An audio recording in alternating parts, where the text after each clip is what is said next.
Five issue in technology to watch for 2021.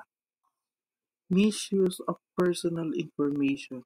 One of the primary ethical dilemmas in our technological empowered age revolves around how business use personal information.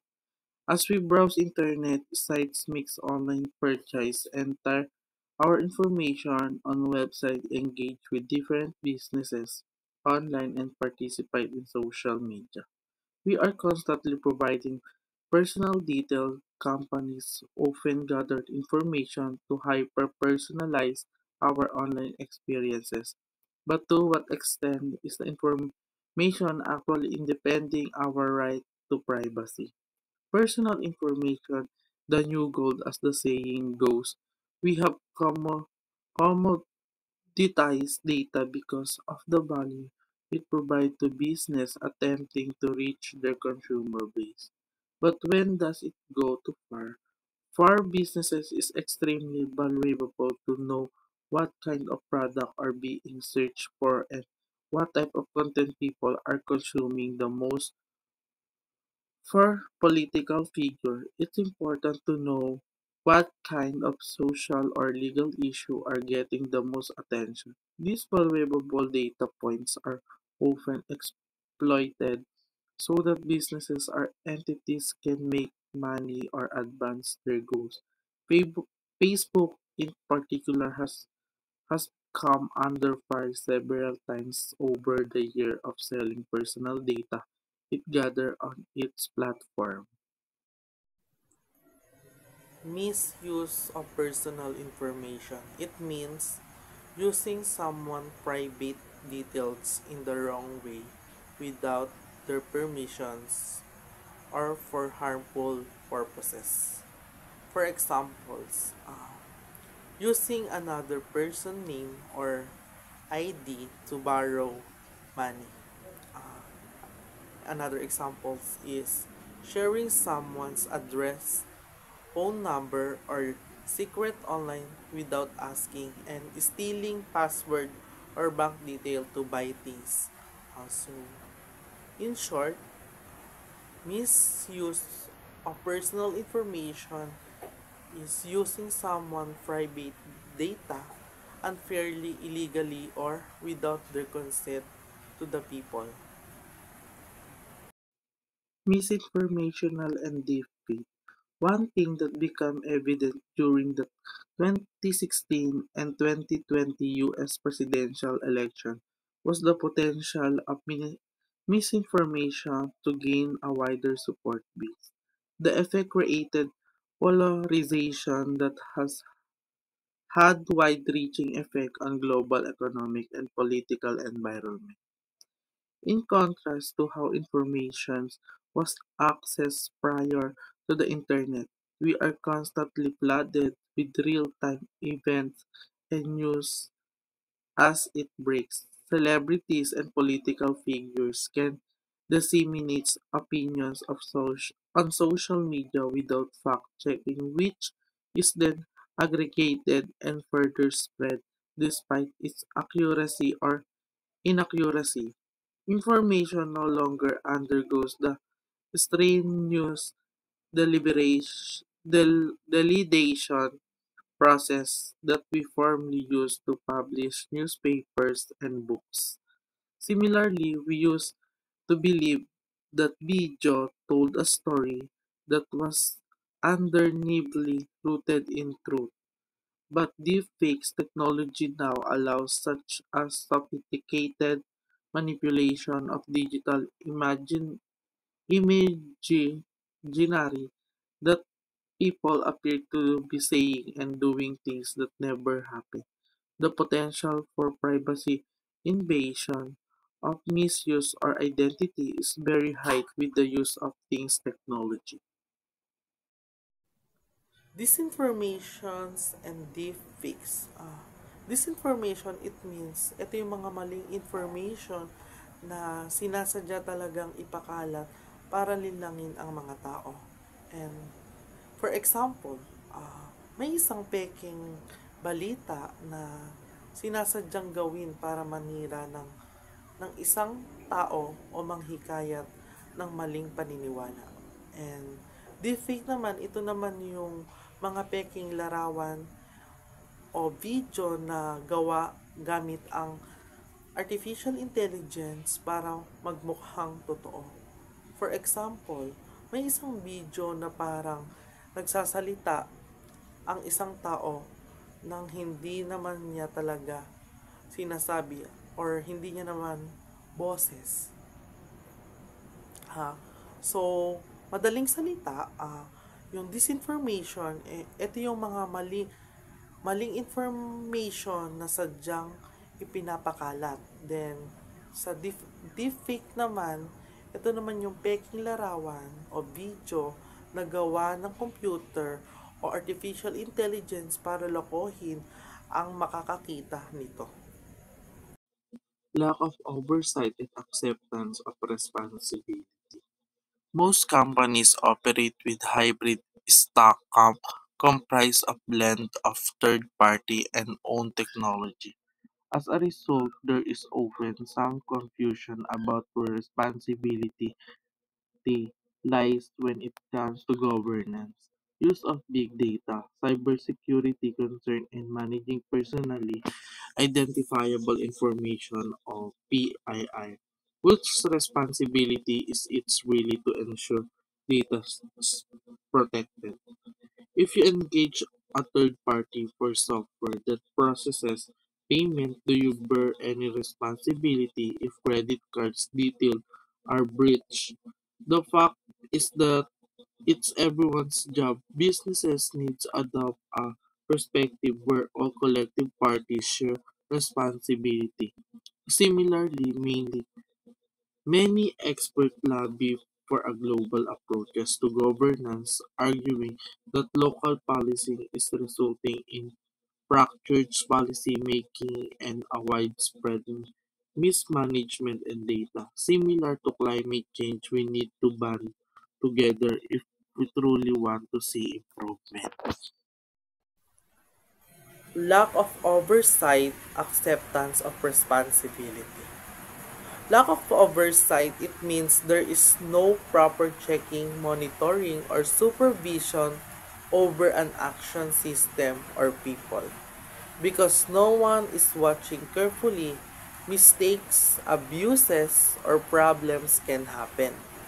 For example, a company lets employees handle customers' data but no manager check how it is used. One worker sell the data to outsider since there was no oversight. The misuse went unnoticed. And acceptance of responsibility is it means acknowledging and owning up to your actions whether good or bad. You don't blame others. You accept the consequences and you work to fix the problem. For example, the same company discovered the breach. The manager say, it was my duty to ensure data was protected. I failed to monitor properly. He then accepts responsibility, apologizes to customer, and set up stricter rules. In short, lack of oversight is no watching or checking leads to mistake or misuse, and acceptance of responsibility is admitting the mistakes and taking actions to fix it. Use of artificial intelligence. Artificial intelligence certainly offers great business potential, but at what point do AI systems cross an ethical line into dangerous theory? First is facial recognition. Use of software to find individual can quickly become a less than problem. According to the NY Times, there are various concerns about facial recognition, such as misuse, racial bias, and restriction of personal freedoms. The ability to track movements and activity quickly. Maps into lacks of privacy. Facial recognition also isn't foolproof and can create bias in certain situations. The second one is the replacement of job. While this is anticipated to certain degree, AI is meant to increase automation of low-level tasks in many situations so that human resources can be used on more strategic initiatives and complicated job duties. The large-scale elimination of job has many workers concerned about job security, but artificial intelligence is more likely to lead to job creation. And the third one is health tracking. The pandemic brought contact tracing into the mainstream. It is ethical to track the health status of people and how will that impact the limitation we place on them. And the last one is bias in artificial intelligence. Technology is built by programmer and inherit the bias of its creator because human inherently have bias. Technology inherently plain that even matter who develop the algorithms, AI system learn to make decisions based on training and coding data, which can be treated tainted by human bias or reflect historical or social inequities. According to Forbes, leading AI developer Google has even experienced an issue where artificial intelligence software believes male nurses and female historians do not exist. Use of artificial intelligence. Artificial intelligence is a kind of computer system that can think or learn like human to solve problems, make decisions, or do tasks faster. Artificial intelligence use means how people apply artificial intelligence in daily life works and technology. For example, artificial intelligence help doctors to read x-rays, businesses, and analyze data or designer create images.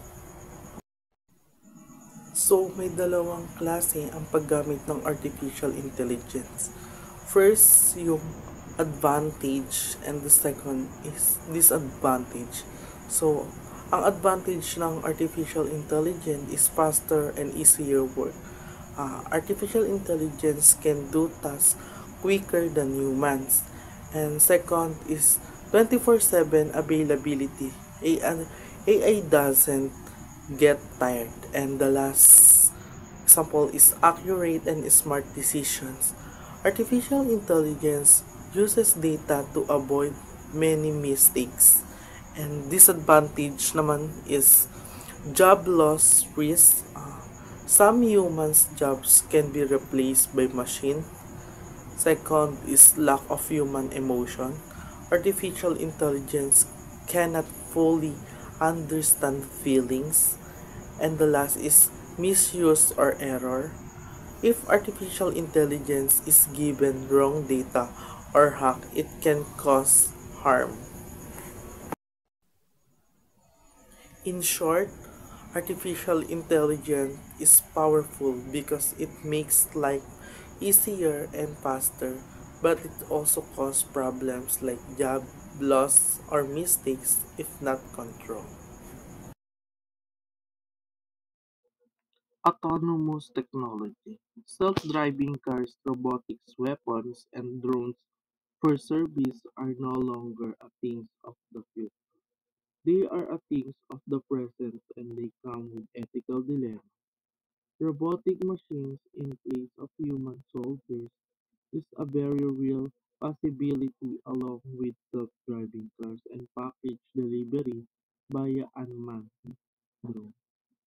Autonomous technology pack a punch when it comes to business potential, but there is significant concern that comes with allowing program technology to operate seemingly without needed oversight.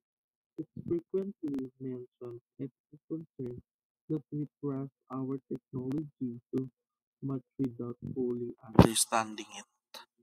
Autonomous technology. It means technology that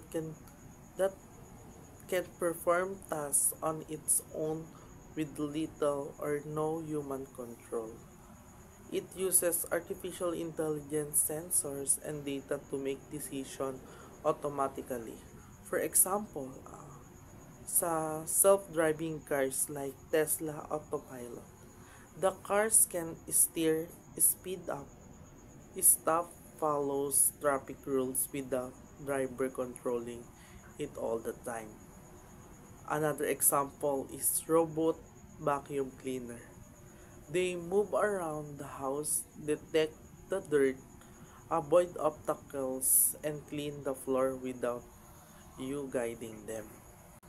In short, autonomous technology is machine that works by themselves